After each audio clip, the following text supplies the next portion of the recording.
حدیث میں آتا ہے کہ جب خطیب خطبہ دے رہا ہوتا ہے تو کوئی کسی کو یہ کہہ دے نا انصت، چپ ہو جا، کوئی بول رہا ہو، فقد لغا، اس نے بھی لغو بات کی،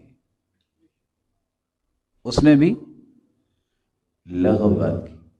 من مس الحصا فقد لغا،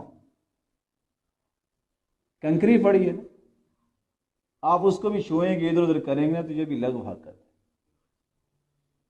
یہ تقدس ہے۔ تو میں ادب سے یہ کہنا چاہوں گا، کیونکہ ہمارا مقصد ہے اللہ کی رضا۔ جب اللہ کی رضا ہو تو پھر پریشان نہیں ہوتے۔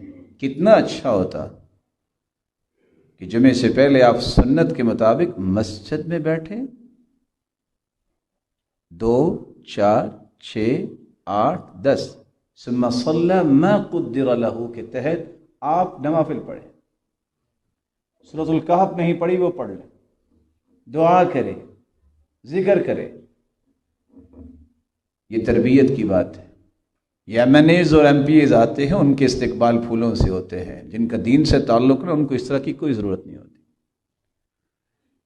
پھر یہ ہیں آداب سیکھنے والے کہ مجھے شرم آتی ہے بس اوقات کہ کوئی محترم اور مکرم بزرگ اور بھائی بیٹھا ہے وہ اٹھے، آپ ایک سائڈ سے راستہ بنایا کریں، کوئی بھی عالم آئے تاکہ کسی کو اٹھنے کی زحمت نہ ہو، کوئی بوڑھا بھی ہو سکتا ہے اس کو تکلیف نہ ہو۔ یعنی ہم نے دین کیوں سیکھا؟ اس لیے کہ ہم اپنے مسلمان بھائیوں بزرگوں کو اچھے طریقے سے فیسیلیٹیٹ کر سکیں۔ یہ اچھے رویے ہی تو ہمارا اصل دین ہے۔ تو یہ چیزیں سیکھنے والی ہیں۔ اسی طرح کوئی حرج نہیں شاید کہ پہلے سے یہ بات بنی ہو اس طرح ساتھیوں کے ڈونیشنز اکٹھا کرنے میں، لیکن اس کو اور اچھا بنائیے۔ امام احمد بن حنبل بیٹھے تھے اور یحییٰ بن معین، حالانکہ روات پہ بات ہو رہی ہے کہ فلان کذاب، یہ فلان جھوٹا، اس کی روایت نہیں لیے، تو امام احمد بن حنبل کہتے ہیں اکسو الفاظک، اپنے الفاظ کو اور اچھا کر لو۔ ضروری ہے کہ آپ جھوٹا ہی کہیں، آپ یہ کہیں کہ بس لا بأس بھی، روایت نہیں لینی اس کی۔ اس قدر احتیاط کرتے تھے۔ تو میں یہ چاہوں گا، یہ اللہ کا گھر ہے، میری خوش نصیبی اور آپ کی خوش نصیبی ہے کہ میرا مال اللہ کے گھر میں لگ جائے۔ یہ مسجد کی انتظامیہ کی کوئی خوش نصیبی نہیں ہے، میری اور آپ کی خوش نصیبی ہے۔